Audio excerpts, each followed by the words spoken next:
예하라. 볼지어다 내가 문 밖에 서서 두드리노니 누구든지 내 음성을 듣고 문을 열면 내가 그에게로 들어가 그와 더불어 먹고 그는 나와 더불어 먹으리라. 이기는 그에게는 내가 내 보좌에 함께 앉게 하여 주기를 내가 이기고 아버지 보좌에 함께 앉은 것과 같이 하리라. 귀 있는 자는 성령이 교회들에게 하시는 말씀을 들을지어다. 아멘. 오늘 말씀의 제목은 주님을 토하게 하는 신앙. 우리 다 같이 한번 따라해 봅시다. 주님을 토하게 하는 신앙. 시작. 주님을 토하게 하는 신앙. 우리의 신앙은 절대 그런 신앙이 되어서는 안 될 줄로 믿습니다. 오늘 본문에 보면은 라오디게아 교회에 보내는 편지다. 그래서 이 요한계시록에 보면은 2장과 3장을 통해서 소아시아에 있는 7교회에 주님이 보내는 메시지가 사도 요한을 통해서 전달이 되었어요. 특히 오늘 이 말씀은요, 7교회 중에 마지막으로 등장하는 그런 교회예요. 그래서 에서버두 사릴라 이렇게 7가지의 교회 중에서 오늘날 우리는 어떤 교회 시대에 살고 있나, 7가지 모두가 다 해당해요. 세대주의자들이 말하기는 오늘날 우리는 이 라오디게아 교회 세대에 살고 있다 이렇게 말하지만, 정확하게 말하면 세대주의는 한국교회가 선호하는 그런 신학 사상이 아니에요. 그래서 7교회에 들어있는 모든 장점과 단점들이 다 오늘날 우리 교회가 다 가지고 있어요. 어느 시대에 있었던 교회를 막론하고 7가지 장단점을 다 가지고 있다는 거예요.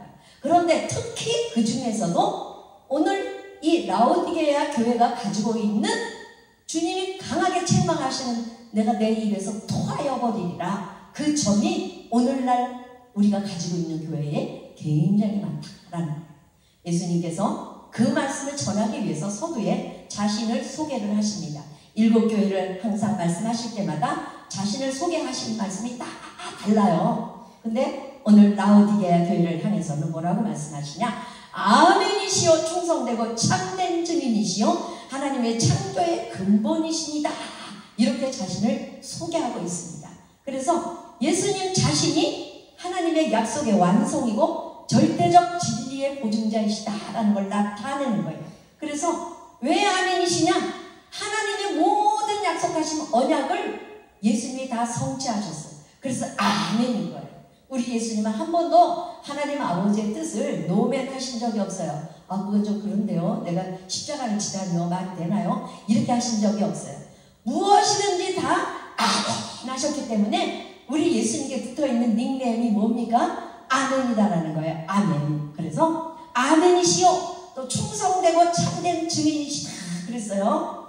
충성되다라는 것도 하나님 아버지를 완전하게 드러내신 분이 바로 예수님이시기 때문에 충성되다, 참된 증인이시다 이렇게 말씀하고 있고요. 또 세상은 거짓과 타협으로 가득 차 있지만 우리 주님은 오직 하나님의 뜻에 가득 차 있기 때문에 우리 주님은 오직 하나님만 드러내신 분이시다. 특히 하나님의 창조의 근본이다. 이건 무슨 말이냐면요, 예수님이 창조주시다. 예수님이 창조해주신 건 다 믿으시지요? 그래서 요한복음 1장 3절에 보니까 뭐라고 기록되어 있어요? 만물이 그로 말미암아 지은 바 되었으니 그가 없이는 하나도 된 것이 없다 이렇게 말하고 있습니다. 그래서 예수님은 우주 만물을 창조하신 창조주 하나님이시다라는 것을 말씀해주고 있어요. 우리는 이 모든 것들을 너무나 다 잘 안다라는 거예요. 그래서 우리가 하나님을 아는 것만큼, 또 우리가 하나님을 믿는 것만큼 그렇게만 하나님이 우리를 아신다면 큰일 나겠죠. 우리가 하나님을 안다라는 건요, 사실 아무것도 모르면서 안다라고 그렇게 우리는 말해요, 늘. 그러나 하나님은 이 세상 우주 만물을 포함해서 바로 나를, 여러분들을 만드셨기 때문에 우리의 생각과 중심에 품은 뜻을 다 낱낱이 다 알고 계신다라는 거예요. 그래서 우리가 실상은 우리가 잘 모르지만 아는 척하는 것도 다 알고 계시고, 거짓되어 신실한 척하지만 너무 우리 마음속에 거짓되고 불의한 내면도 하나님 다 알고 계신다라는 거예요. 그래서 15절에 보니까 어떻게 알고 계신다 그랬어요? 15절 한번 읽어보겠습니다. 시작. 내가 내 행위를 아노니 네가 차지도 아니하고 뜨겁지도 아니하도다. 그래서 천지우주 우주 만물과 나를 다 만드신 주님은 나를 너무나도 잘 알고 계신데 행위와 생각과 중심을 다 알고 계시는데 그 중에서도 특히 라오디게아 교인들에게 예수님이 책망하시는 말씀은 뭐냐? 차지도 않고 뜨겁지도 않은 신앙을 책망하고 계시는 거예요. 그래서 차지도 않고 뜨겁지도 않다라는 거, 미지근한 거, 그거는요 사람이 제일 좋아하는 거예요.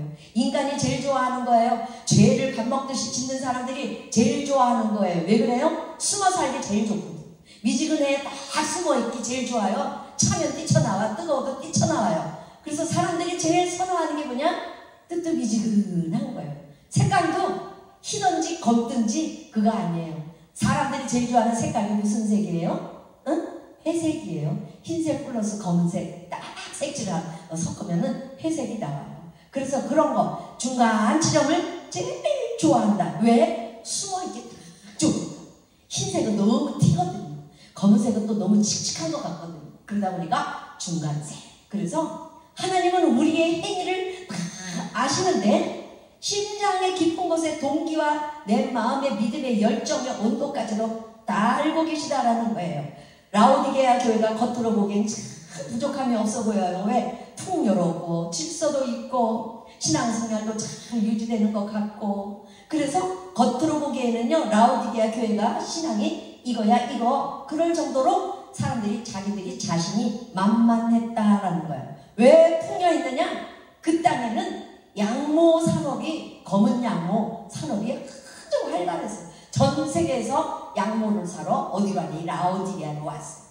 또 한 가지 유명한 것이 있는데 어디냐면 엄청나게 큰 안약을 만들어내는 의약 제약 회사가 있었는데 그것만 연구하는 대학도 있었어요. 그러니까 전 세계에서 눈병 나면 이 안약을 사러 라오디게아로 왔어요. 그러니까 그냥 엄청 도시가 부유했어요. 금도 그렇게 많을 수가 없었어요. 그러니까 당연히 잘 살 수밖에 없지요. 근데 돈 많다고 잘 사는 게 아니에요. 한 가지 참 부족한 게 뭐냐면 사람에게 있어서 가장 중요한 거예요. 없어요. 뭐가 없냐? 물이 없어요. 물이 땅에서 솟아오르는 물이 있긴 있는데 그 땅 자체가 전부 석회질로 되어 있어서 석회수가 나오는 거예요. 그래서 그 석회수를 먹으면 어떻게 되느냐?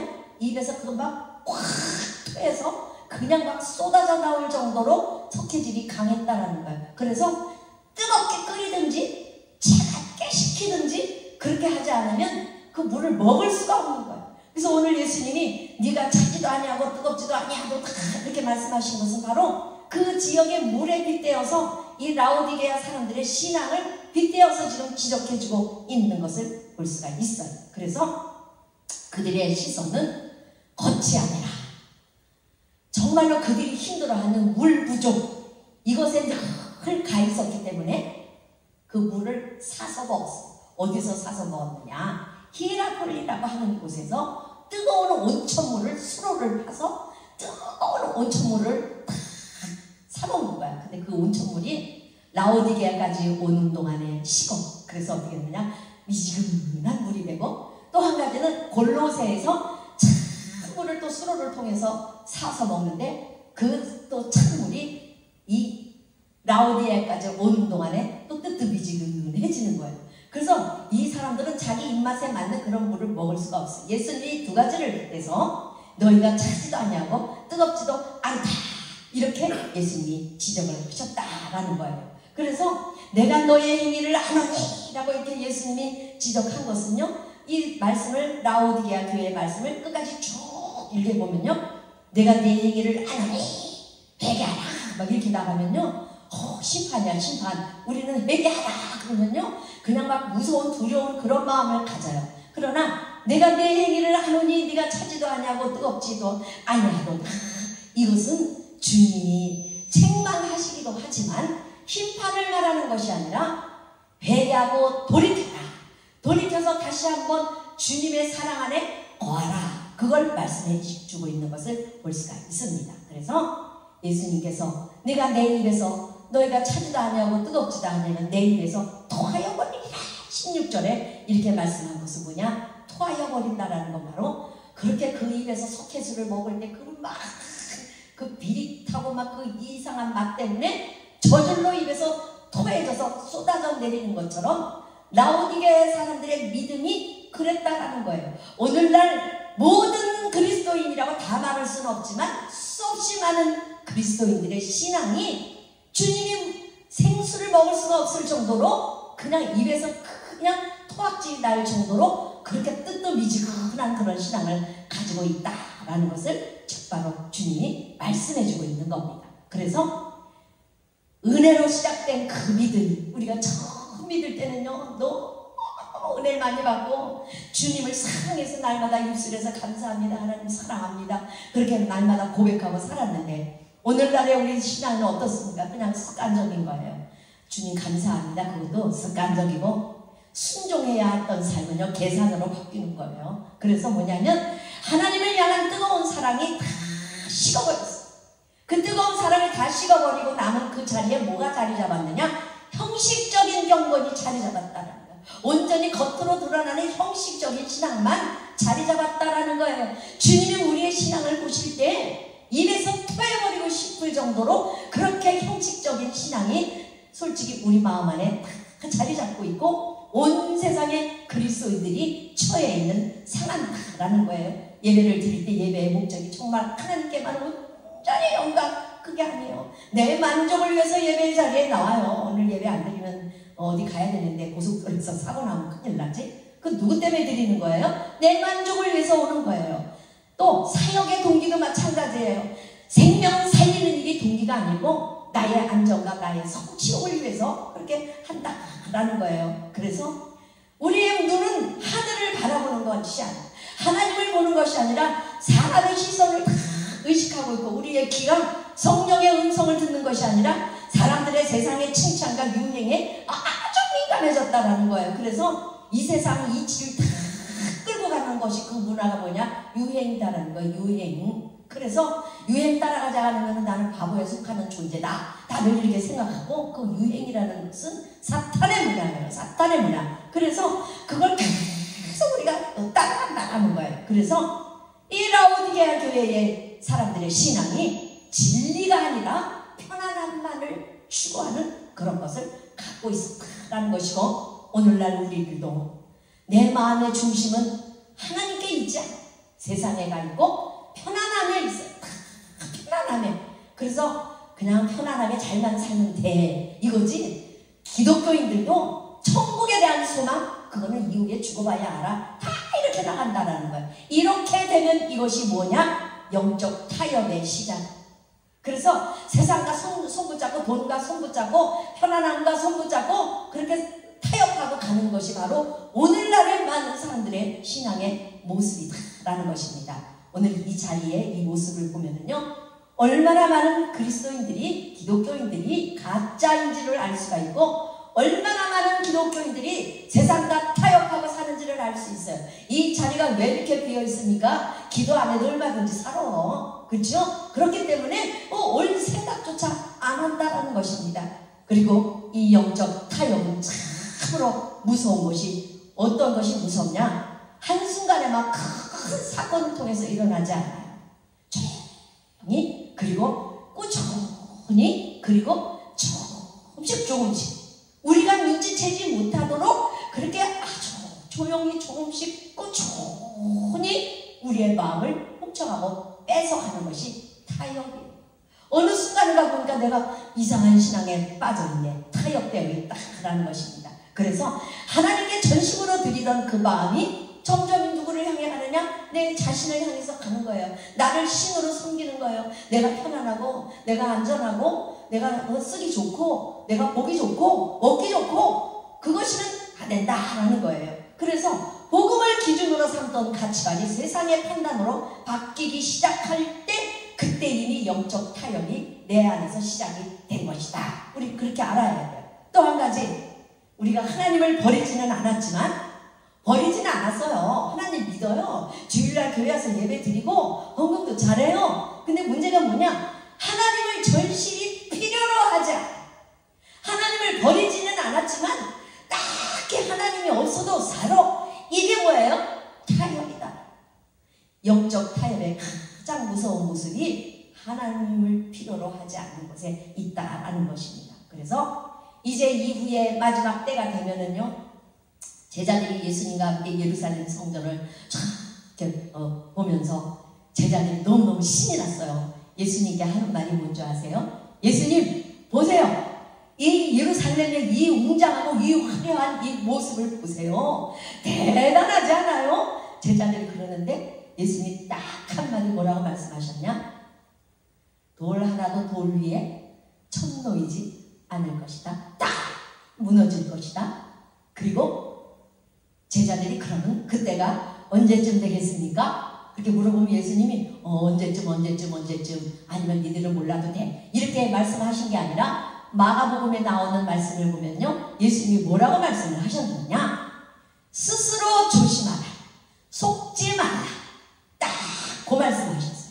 그래서 이 마지막 시대에도 우리가 예수님이 재림해서 오셔서 이 지구가 다 불덩어리가 되고 우리는 재림 그러면은 그걸 먼저 생각해요. 그러나 지금은 벌써 이미 말세의 시대가 시작되었고 무너져 내리고 있는 것을 우리 눈으로 보는 것이 무엇입니까? 우리의 신앙이 다 무너져 내리고 있는 거예요. 근데 우리의 신앙을 갉아먹고 있는 우리의 신앙을 조금씩 그렇게 변하게 만들어서 아예 누구를 믿게 만드냐? 나 자신을 신으로 믿게, 세상을 신으로 믿게, 돈을 신으로 믿게 만들도록 그렇게 하는 것, 그것이 바로 우리 예수님이 이제 거의 다 오셨다라는 증거다라는 것입니다. 그러므로 우리가 내 심령 속에 하나님이 최고가 아니고 어느덧 내 심령 속에 나를 위한 것들이 많아지고 세상을 위해서 내가 자꾸 세상 속에 발을 담그게 되고 그러면 타협이 어느 정도 많이 진행이 된 거예요. 빨리 빠져나와야 된다라는 거예요. 영적 무감각이 시작이 되면요, 회개의 문이 닫혀버립니다. 그래서 우리는 옛날하고 지금하고 여러분들 신앙생활 할 때 가장 힘들게 느껴지는 게 뭐예요? 목사님들 다 하는 말들이요, 기도가 옛날 같지 않아. 저도 그렇게 느끼거든요. 몇 시간씩 앉아서 정말 기도하던 그 기도가 지금은요 1시간만 하고 있어도 왜 그리 힘들고 정말 기도가 힘들다라는 거, 내가 바로 내 안에 영적인 무감각이 엄청나게 많이 자리 잡았다라는 그런 증거예요. 영적으로 무감각하고 하나님을 섬기는 마음이 뜨겁지 않기 때문에 그렇게 세상을 향하여 달려가고 하나님이 그닥 많이 필요하지가 않다라는 것입니다. 그러므로 라오디게아 교회는 세상 속에 살면서 세상의 기준에 자신을 맞추는 그런 신앙으로 변질되었어요. 오늘날 우리의 교회도 세상 속에 존재합니다. 그런데 세상을 이겨야 되는데 세상의 기준에 우리를 딱 맞추어가는 변질된 신앙을 가지고 있다는 거예요. 더 이상 우리의 신앙이 하나님 중심이 아니라 인간 중심의 신앙으로 바뀌어졌다는 거예요. 네가 차든지 뜨겁든지 하기를 원하노라. 그래서 뭐예요? 참 신앙은요, 돌이킬 수가 있고 자기 자신을 볼 수가 있어요.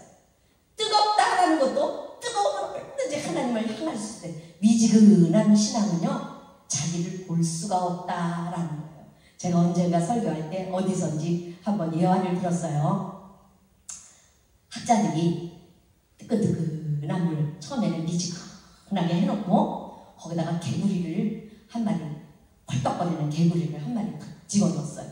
그러니까는 아주 그냥 미지근해가지고 그냥 온도가 너무 좋으니까 거기서 개구리가 그냥 헤엄치고 막 이렇게 노는데 물을 온도를 조금씩 티 안 나게 조금씩 온도를 익혀놨는데도 뜨겁게 했는데 이 개구리가 뛰쳐나올 생각을 안 하는 거야. 너무 좋다. 여기 왜 이렇게 좋으냐. 정말 좋다. 그래서 거기서 어떻게 됐게요? 익혀서 죽었어요. 바로 뭐냐? 우리들의 신앙이 이렇게 미지근해가지고 오래 있으면 내 신앙이 어떻게 변하는지를 깨닫지 못해. 결국에는 내 신앙이 다 다운돼 버리고 회복하려면 그렇게 어렵다라는 거예요. 이것이 미지근한 신앙의 실체다라는 것입니다. 오늘날 우리의 교회가 라오디게아의 모습과 너무나도 많이 달라있다라는 것이 우리가 경각심을 가져야 한다라는 것입니다. 그래서 이같이 미지근하여 뜨겁지도 아니하고 차지도 아니하니 내 입에서 너를 토하여 버리리라 이렇게 말하면서 너희들은 너희가 지금 미지근한 상태를 모른다라는 거예요. 17절에 보니까 내가 말하기를 나는 부자라 부요하여 부족한 것이 없다 하나 내 공고한 것과 가련한 것과 가난한 것과 눈먼 것과 벌거벗은 것을 알지 못하는도다라고 아주 조목조목 하나씩 다 책망을 하고 계신 걸 볼 수 있어요. 나는 부자라, 부요하여 부족한 것이 없다, 돈 많다라는 것입니다. 그러나 재정적으로 번성했다고 해서 잘 사는 것이 아니에요. 도시 전체가 그렇게 부자로 잘 살았지만 그들에서 공부하고 가련하고 가난하고 눈먹고 벌거벗은 것을 이 사람들은 몰랐다라는 것입니다. 공부한 것은 뭐냐? 영적으로 피폐하고 무능한 것을 말하고, 가련하다는 것은 무엇이냐? 영적으로 무기력하다라는 것이고, 눈멀었다라는 건 영적 분별력을 잃어버리고 진리의 빛을 보지 못한다라는 것이고, 벌거벗었다라는 것은 뭐냐? 영적으로 수치심을 느끼지 못한다라는 거예요. 벌거벗고 살아도 수치심을 느끼지 못한다라는 것입니다. 그들의 현실이 화려했지만 주님 앞에서는 알몸처럼 그렇게 모든 것이 다 드러난 그런 사람들이었다라는 것입니다. 그래서 라오디게아 교회의 가장 큰 문제는 죄악이나 이단이 아니라 자신의 상태를 모르는 그런 무감각이 없다라는 거예요. 오늘날 참 우리들의 모습을 볼 때 이 무감각, 영적인 무감각, 이것 때문에 우리가 아무도 사실은 기도하지 않아도 잘 살 수 있어, 잘 살아간다라고 생각을 하는 거예요. 뭐만 있으면 돼? 돈만 있으면 되는 거야. 이 만몬이 신이 돼버린 거예요. 또 만몬이 신이, 사실 우리가 만몬이 신이야 그렇게 말하지만 만몬을 신으로 섬기는 것이 아니더라고요. 깊이 생각해 보니까 무엇이 가장 큰 신이냐? 돈이 자체가 신이 아니라 돈을 소비하고 사용하는 게 그게 신이더라고요. 그래서 어때요? 돈을 집안에 막 쟁여놓으면 살맛 안 나요. 근데 돈을 가지고 나가서 신나게 쓰면서 살면 그게 살맛 나는 거예요. 만모니즘의 진짜 진면목은 뭐냐면 소비예요. 소비. 그래서 요한계시록에도 보면은 이 큰 성 바벨론을 주님이 그냥 바다에 다 수장시킬 때도 그 배들을 다 수장시키는데 그 배가 무슨 배예요? 사치품, 향품, 금과 보석과 비단과 이런 걸 가득 실은 배를 그냥 다 뭐예요? 사치품, 사람들이 막 소비하는 거, 즐기는 거, 그걸 다 싹 다 수장시켜버리는 거예요. 돈 자체가 신이 아니다라는 거예요. 돈 잘 쓰는 사람 얼마나 많아요? 좋은 일에 잘 쓰는 사람 얼마나 많아요? 그러나 그 돈을 자기를 위해서, 치장하기 위해서, 쾌락을 위해서 그렇게 쓰는 것이 바로 만모니즘이다라는 것입니다. 그러므로 나는 부자라 이렇게 생각하는 사람, 돈 많다고 해서 자신을 나는 부자라 생각했지만 주님이 뭐라고 말씀하시느냐? 18절에 보니까 내가 너를 권하노니 내게서 불로 연단한 금을 사서 부요하게 하라, 이렇게 말씀하고 있어요. 자, 자꾸만 사라. 오늘 말씀해 보니까 금을 사서, 흰옷을 사서, 안약을 사서. 근데 그걸 누구에게 사야 되느냐? 예수님께 사야 된다라는 거예요. 내가 너를 권하노니 내게서 불로 연단한 금을 사서 부요하게 하고, 흰옷을 사서 입어 벌거벗은 수치를 보이지 않게 하고, 안약을 사서 눈에 발라 보게 하라. 주님께로 그들의 수치심과 그들의 보지 못함을 주님께 와서 주님께 사서 해결을 하라라는 것입니다. 자, 예수님께 돈 주고 삽니까? 그게 아니에요. 주님이 사라라는 것은 대가를 지불하고 가져가라라는 거예요. 무엇을 대가로 지불하고 가져가야 하느냐? 우리의 회개의 눈물을 주님께 드려야 돼요. 우리의 고난과 고통을 통해서 그것을 주님께 드려야 돼요. 내가 게으르고 나태한 것들을 주님께 다 드리고 십자가의 피로 다 도말시키고 주님이 주시는 뜨거운 열정을 그걸 가져와야 돼요. 그래서 대가를 지불하고 가져와야 되기 때문에 사라 우리 주님 그렇게 말씀하고 계시는 것이라는 거예요. 그래서 불로 연단한 금을 사서 부요하게 하라는 건 뭐예요? 라오디게아가 금융의 중심지였거든요. 돈이 많거든요. 은행과 금거래로 아주 유명했거든요. 그래서 라오디게아 교인들이 선호하는 것이 금이었다면 그 금은 일시에 사라질 거다라는 거예요. 베드로전서 1장 7절에 보니까 너희 믿음의 시련은 불로 연단하여도 없어질 금보다 더 귀하다 그랬어요. 오늘날에 보면요, 이 금이요 최고가가 돼가지고 지금 7, 80만 원 막 이렇게 하는 거라서 제가 길을 의심했어요. 금 가지고 있는 사람은 자꾸 금값이 올라가니까 막 나는 부자다 이렇게 생각할 것 아닙니까? 그러나 예수 믿는 사람이 그렇게 금을 많이 쟁이고 금을 그렇게 많이 가지고 있다면 그 회개해야 될 일이에요. 그 금이 중요한 것이 아니라 무엇이 중요한 것입니까? 정금 같은 믿음을 소유해야 되는 거예요. 주님께 와서 그 정금 같은 믿음을 다 가지고 가야 된다는 것입니다. 또 한 가지, 흰옷을 사서 입어서 벌거벗은 수치를 보이지 않게, 그래서요 검은 양모로 만든 고급 옷감으로 그냥 뭐 온몸을 휘감고 다녔지만 주님이 보시기에는 그 고급 그 검은 양모로 만든 옷이 중요한 것이 아니라 주님이 주시는 의예요. 주님이 주시는 생명의 옷, 예수 그리스도께서 주시는 그 옷, 그 흰옷, 세마포 옷, 그것을 다 입을 때에 그것이 바로 예수의 보혈로 덮어진 칭의와 성화의 상징이다라는 거예요. 그 옷만이 그들의 벌거벗은 수치를 가릴 수가 있다라는 것입니다. 그러므로 죄의 벌거벗은요, 벌거벗은 것은 인간의 손으로 감출 수 없어요. 오직 예수 그리스도의 의의 옷으로만 덮을 수 있다라는 거예요. 안약을 사서 눈에 발라 보게 하라는 건 뭡니까? 아까도 말씀드렸지만 안약을 만드는 의학이 아주 발달한 그런 곳인데 아마 그 약에 들어가는 재료 중에서 석회수가 들어간다 이런 얘기도 있지만 사실인지는 잘 몰라요. 그래서 어쨌든 간에 그들은 그 육체의 눈을 치료하는 그 약은 아주 최첨단을 향해서 달려가고 있었지만 영적인 눈이 어두워졌다라는 거예요. 그래서 주님이 말씀하시기를 성령의 안약, 진리의 영을 조명하라고 그렇게 말씀하고 계시는 것입니다. 그래서 이 안약은 인간의 지식이 아니라 성령의 깨우침을 통해서 진리를 보게 하는 그런 영적인 통찰력을 말하고 분별력을 말하는 거예요. 오늘날의 사람들은 영적인 통찰력이 없어요. 분별력이 없어요. 그래서 그냥 막 제일 돈 잘 버는 사람들이 사기꾼들입니다. 어쨌든 그런데 자꾸 이게 걸려드는 것들 보면은 뭡니까? 분별력이 없어서 그래요. 그리고 이단 사설들이 와서 어쩌고 해도 통찰력이 없고 영적 분별력이 없으면 그냥 거기 다 넘어가는 거예요. 오늘날처럼 이렇게 이단도 사실은 아니에요. 이단은 이단 나름대로의 자기네 나름대로 또 어떤 신학이 있어요. 이단이 아니라 사이비들이 많은 사람들의 영혼을 다 끌고 가요.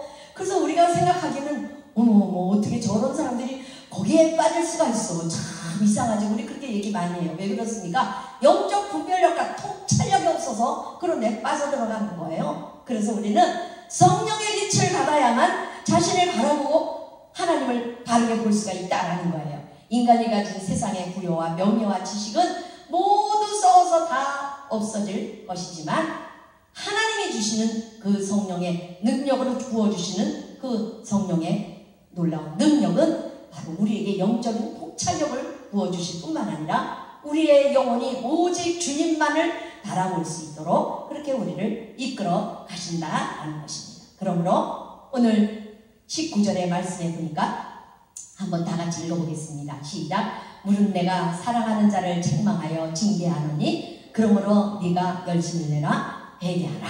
그렇게 말씀하고 있어요. 자, 이 소아시아에 보낸 7교회들이 전부 첫사랑을 회복하라, 뭐 이거 저거 하라 그렇게 말씀을 하시고 그렇지 아니하면 내가 달려가서 촛대를 옮겨 놓으리라 막 이런 말씀들, 상당히 두려운 말씀들이 많아요. 오늘 이 라오디게 교회에 주시는 말씀은 열심을 내라, 그죠? 또 회개하라 이렇게 말씀을 하셨지만 내가 사랑하는 자를 책망하여 징계하노니 이렇게 하시면서 그 라오디게아 성도들을 사랑한다라고 말씀하고 계세요. 오늘날 우리의 많은 기독교인들이 세상에 취하고 돈에 취해서 자기 생각대로 자기 소견에 오른 대로 이렇게 막 영적인 분별력을 잃어버리고 이렇게 살아도 주님이 끝까지 사랑하신다는 거야. 할렐루야. 여러분들도 주님이 엄청나게 사랑하는 것을 믿으시기 바랍니다. 그래서 사랑한다라는 이 말씀을 우리가 들을 때마다 얼마나 감사합니까? 근데 내가 사랑하는 자를 책망하여 징계하노니 그러므로 네가 열심을 내라 회개하라. 하나님의 이 사랑의 메시지를 우리 마음에 깊이 담으시기를 바라겠습니다. 예수님이 책망하시는 근거는 미움이 아니라 사랑입니다. 주님의 진노하시는 것은요 심판자가 아니라 관계의 회복을 원하시는 아버지로서 말씀을 하시는 거예요. 징계는 파괴가 아니에요. 성숙을 위한 훈련입니다. 하나님은 사랑하시는 자를 그냥 세상 속에 버려두지 않으신다라는 거예요. 하나님의 사랑은 방관이 아니라 간섭하시는 것이고 무관심이 아니라 바꾸어 가시고 교정하시는 거예요. 그래서 주님의 책망하시는 것은요, 우리를 포기하지 않으시는 증거예요. 사랑의 증거다라는 것입니다. 그러므로 징계는 주님이 여전히 우리를 자녀로 여기신다, 이렇게 우리가 생각할 수가 있고, 우리 주님의 책망은 우리를 구원으로 이끌고 가고 징계는 회복으로 이끌고 가는 수단이다라는 것입니다. 그러므로 사랑하는 여러분들, 오늘 주신 말씀처럼 열심을 내시기를 바랍니다. 라오디게아 교회가 잃어버렸던 열정과 사랑을 다시 되찾으시기를 축원합니다. 그래서 라오디게아 교회의 가장 큰 병이 영적인 무감각이었다. 그러나 그 영적인 무감각을 깨울 수 있는 것이 무엇입니까? 사랑입니다. 사랑. 그래서 오늘 말씀에 사랑하는 자녀들이라고 우리를 향해서 그렇게 말씀을 하고 계시는 겁니다. 책망은 엄청 아파요. 아픔 속에 생명이 깃들어 있지만 책망받을 때, 우리가 고난받을 때 엄청 힘들다라는 거예요. 그리고 주님은 우리의 상처를 막 아프게 해서 찔러대지만 그 상처는 우리를 죽이려는 것이 아니라 우리를 살리려는 그런 상처다라는 것입니다. 그러므로 회개는 그 상처를 통과해서 새 생명으로 나아가는 문입니다. 우리가 회개의 문이 딱 닫혀지게 되면 아무리 내가 상처를 받아도 그 상처조차도 무감각한 거예요. 아픈 줄 모른다라는 거예요. 그래서 그냥 고난을 받아도 그 고난 속에서도 빠져나올 생각조차도 못하고 살아요. 왜 그렇습니까? 무감각해져서 그렇다라는 것입니다. 그러므로 우리 주님의 사랑이 미지근하지 않은 것처럼 우리들도 우리가 주님을 사랑하는 그 마음이 미지근하지 않게 되기를 우리 주 예수 그리스도의 이름으로 축원합니다. 20절에 보니까 볼지어다 내가 문 밖에 서서 두드리노니 누구든지 내 음성을 듣고 문을 열면 내가 그에게로 들어가 그와 더불어 먹고 그는 나와 더불어 먹으리라, 이렇게 말씀하셨어요. 라오디게아 교회는 겉으로는 예배하고 있었지만 그들의 중심에는요, 주님을 자꾸 바깥으로 밀어내고 있었다라는 거예요. 우리가 호세아서, 구약성경 호세아서에 보면은요, 그렇게 하나님을 멀리 떠나려고 발버둥 치는 모습을 볼 수 있어요. 북이스라엘의 사람들이. 그래서 그들이 여호와를 버렸다라는 그 말씀이 굉장히 자주자주 등장을 해요. 어떻게 사람이 하나님을 버릴 수가 있습니까? 근데 하나님을 버려요. 죄인들이 하나님을 버리고 바알을 섬기고 만몬신을 섬길 수 있다라는 것입니다. 그래서 내가 그에게로 들어가 그와 더불어 먹고 그는 나와 더불어 먹으리라. 이것은 단순한 어떤 식사의 약속이 아니라 친밀한 교제와 연합의 회복을 의미한다라는 거예요. 하나님과 우리가 서로 친하게 지내기를 원한다라는 거예요. 그래서 그 사랑이, 두 관계의 사랑이 막 뜨거워서 정말 놀라운 사랑으로 그렇게 하나 되기를 원하신다라는 것이 바로 하나님의 마음이다라는 것입니다. 그리고 우리 주님은 더불어 먹는 교제, 먹는다라는 건 함께 사는 거예요. 그렇게 함께 교제되는 삶을 살 뿐만 아니라 21절에, 20절에 보니까 뭐라고 기록을 하고 있습니까? 뒤에 보면은 그는 나와 더불어 먹으리라. 그래서 주님과 내가 하나가 되면 주님이 주시는 생명의 떡으로 우리가 먹게 된다라는 것입니다. 이 세상 먹거리, 이 세상 돈으로 먹던 것이 이제는 주님이 주시는 그 말씀의 떡으로 우리가 이 세상에 살아가는 의미를 되찾게 될 것이다 라는 것입니다. 또한 라오디게아 교회는 주님을 떠밀어 내버렸어요. 주님을 밀어내고 그 자리에 돈이 있고 사치가 있고 편안함이 있고 아파도 그냥 약 먹으면 되고 다 이런 것으로 꽉 차 있었지만, 그렇게 주님이 밀려내서 어디까지 밀려내줬어요? 문 바깥에까지 떠밀려내줬어요. 그러나 예수님은 그 문 밖에 떠밀려져서도 떠나지 않고 문 밖에서 무엇을 하시고 계십니까? 내가 문을 두드리노니 너희가 문 열어라. 그럼 내가 들어가서 나와 함께 먹자, 나와 함께 살자. 주님이 그렇게 말씀하시는 거예요. 우리 주님은 우리를 사랑하시는 그 사랑이 우리가 감히 상상도 하지 못하는 그런 사랑의 수치를 가지고 계십니다.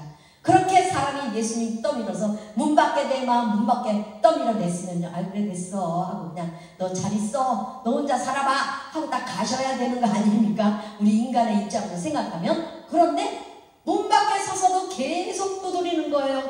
내가 문 밖에 서서 두드리노니, 이것은요 헬라어로서요 현재 진행형으로 되어 있어요. 그래서 끝날까지 계속 두드리고 계시는 거예요. 우리 주님, 우리가 문 열 때까지 계속 두드리고 계신다라는 것입니다. 그러므로 우리는 주님을 문 밖에 세워놓지 않아야 돼요. 정말 내가 문을 열고 주님을 영접해서 받아들이고 다시 한번 뜨거운 열정을 회복하고 성령의 충만함을 향해서 내가 믿음의 길을 회복하려고 내가 달려가지 않는 이상 주님은 계속해서 바깥의 문 밖에 서서 계셔야 한다라는 것입니다. 주님은 그러한 우리에게 문 열고 주님을 받아들이셔서 주님과 함께 교제의 시간을 나누게 되면 우리를 어떻게 축복해 주신다 했느냐. 21절을 우리 다 같이 한번 읽어보겠습니다. 시작. 이기는 그에게는 내가 내 보좌에 함께 앉게 하여 주기를 내가 이기고 아버지 보좌에 함께 앉은 것과 같이 하리라. 그래서 이겨야, 이 소아시아 7교회 주는 맥락은요 이기는 교회예요. 이기는 교회. 그래서 이기게 되면 그 영적 무감각과 그 게으름과 나태함과 물질의 부요함 속에 빠져있던 그 믿음이 주님을 다시 한번 영접해서 다시 한번 주님 앞에 뜨거운 열정의 신앙으로 회복이 될 때 주님이 축복하시는 축복이 무엇입니까? 주님의 보좌에 같이 함께 앉게 하여 주신다라는 거예요. 그런데 예수님처럼 앉게 해주신다는 것. 예수님이 하나님의 보좌, 오른편 보좌를 어떻게 다시 오르셨어요?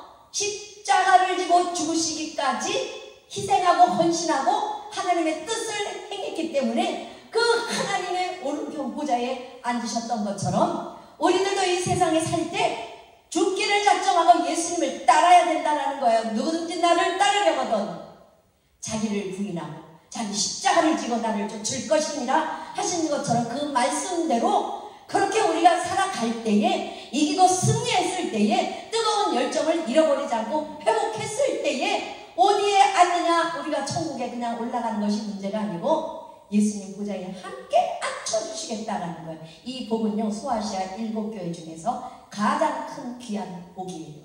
그 누가 천국 가서 주님의 보좌에 함께 앉을 것을 생각하겠습니까? 그러나 예수님은 우리에게 이렇게 약속해주고 계시다라는 것입니다. 말씀을 통해서 약속해주고 계시다라는 것입니다. 또한 이것을 믿지 않고 있는 많은 사람들에게 뭐라고 말합니까? 귀 있는 자는 성령이 교회들에게 하시는 말씀을 들을지어다 이렇게 말씀하시면서 귀 있는 자는 뭐가 귀 있는 자예요? 영적으로 깨어있는 자, 성령의 말씀을 믿음으로 받아들이는 자, 그가 바로 귀 있는 자예요. 그래서 성령이 교회들에게 하시는 말씀, 이게 뭐냐면 동일하게 7교회에 똑같이 주는 그런 말씀이고 오늘날 존재하고 있는 모든 성도들에게도 교회들에게도 똑같이 주는 말씀이에요. 귀 있는 자는 성령이 교회들에게 하시는 말씀을 들을지어다.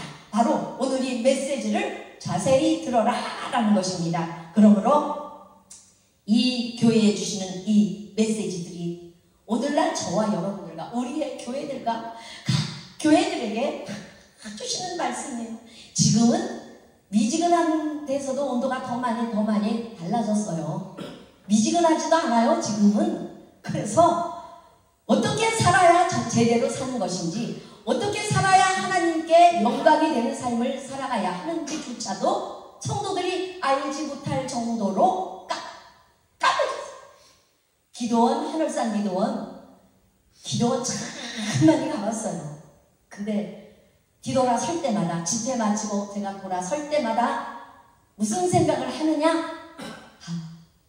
이것으로 끝내야 될까봐, 다음부터 이제 기도원 집회 가지 말아야 될까봐, 솔직히 그런 마음 굉장히 많이 먹고 돌아서요. 그런데 와서 주님 앞에 또 기도하면요 또 가야 되는 거예요. 그래서 우리 또 한국전 대표회장님 전화 오면 네 갈게요. 그전에는 어땠어요? 네 가죠 막 이랬는데 네 알았어요 소리가 자꾸 저도 줄어들고 있어요. 그게 뭐냐면 세상이 우리를 그렇게 만드는 것이 아니라 우리가 세상을 그렇게 이끌고 가고 우리가 세상을, 교회를 그렇게 우리의 믿음이 연약해지고 뜨뜻미지근해지면서 교회를 우리가 자꾸 그렇게 끌고 간다라는 거예요. 그래서 뭐냐면 말씀을 들어도 옛날처럼 그렇게 간격이 되지 않는데, 성도들도 하는 말이 그래요. 옛날에 그냥 말씀 듣을 때 막 그냥 막 그랬는데, 아유 저 말씀 또 하네, 똑같은 말씀. 뭐 그럴 수밖에 더 있어요, 성경이. 그렇죠? 그래서 그건 뭐냐, 은혜가 떨어졌다라는 것이고, 영적인 무감각에 와 있다라는 것이고, 영적인 통찰력이 다 사라졌다라는 것이고, 하나님을 믿는 믿음이 다 사라졌어요. 왜 또 저 말씀 하네, 그 말이 왜 나옵니까? 아유 정말 또 졸게 생겼네. 그 생각은 왜 합니까? 말씀이, 목사님들의 입술 통해서 전달되는 말씀이 하나님의 말씀이라고 여기질 않는 거예요. 그저 우리 목사님이 풀어서 설명해 주는 거야, 이렇게 생각하다 보니까 아이고 또 저 말씀 또 하네. 그렇죠? 그러나 성도들의 믿음이 뜨거우면요, 진짜 어떤 말씀을 목사님이 증거해도 아멘으로 화답할 수가 있는 거예요. 제가 집사 때 다니던 교회가 부평에 있는 아주 큰 교회인데, 그 담임 목사님이 설교만 하시면 그분이 공수부대 출신이에요. 그래서 이렇게 비행기에서 이렇게 뛰어내리는 그거를 설교 때 막 하시는 거예요. 그러니까 대를 이어서 그 교회를 저도 섬기고, 그 다음에 거기서 이제 제가 전도사 이제 임명받았고, 우리 딸도 지금 거기를 수십 년간 섬기고 있는데, 그분이 은퇴하기 전까지 설교 중에는 꼭 비행기 타고 공수부대에서 뛰어내리는 그 얘기를 안 하면 이상할 정도로 그렇게 그 얘기를 하시는 거예요. 그리고 이 목사님 자신이 얘기를 하시는 말씀이, 저는 설교를 잘 못합니다. 근데 성가대 찬양이 정말 천국에 와 있는 것 같이 그렇게 해요. 성가대들이 막 100명, 200명 막 이렇게 모여서 하니까. 그러면 이 목사님은 성가대 찬양 착 한 다음에 자기가 강대상에 탁 나오면 성가대 찬양에 의해서 막 본인은 막 이 심령이 뜨거워졌는데 말씀을 어떻게 풀지 몰라. 내가 군대에 있을 때 하면서 또 그 공수부대 뛰어내리는 그 얘기를 또 하시는 거예요. 그런데 그분이 사역하시는 동안은 평생 그 얘기를 꼭 하고, 아주 설교 시간도 엄청 짧아요. 그런데 성도들이요, 얼마나 뜨거운지 몰라요. 그리고 막 각종 각양 은사자들이 교회 안에 막 배출이 되는 거예요. 그리고 기도하면은 사람들이 와서 돌멩이 들고 와서 유리창을 막 돌로 깨우시고 가. 이 교회는 기도에 미친 교회다, 이렇게 써놓고 가고. 그러니까 그렇게 뜨거운 거예요. 그러면 담임 목사님이 설교를 제대로 잘 못해도 엄청 이 교회가 막 부흥하고 놀랍도록 성장을 하는 거예요. 저도 그 교회에서 훈련받아서 사역자가 됐어요. 그래서 뭐냐면 내 마음이 영적 감각으로 탈진된다, 그거는 내가 영으로 죽었다라는 표시예요. 그렇기 때문에 우리는 내가 요새 왜 기도가 이렇게 안 되지? 말씀 받은 내가 감동이 없네, 막 이런 마음이 딱 들면 그때가 빨리 회복해야 하는 그런 시점이다라는 거예요. 빨리 뭐 금식을 하든지 뭘 하든지 빨리 몸부림을 쳐야 된다라는 거예요. 그렇지 않으면 아까 영적 무감각이 어떻게 온다고 그랬어요? 내가 모르는 사이에 조금씩 천천히 그렇게 오기 때문에 내가 못 깨달을 수가 있다라는 것입니다. 그러므로 오늘 라오디게 교회에 주시는 이 메시지,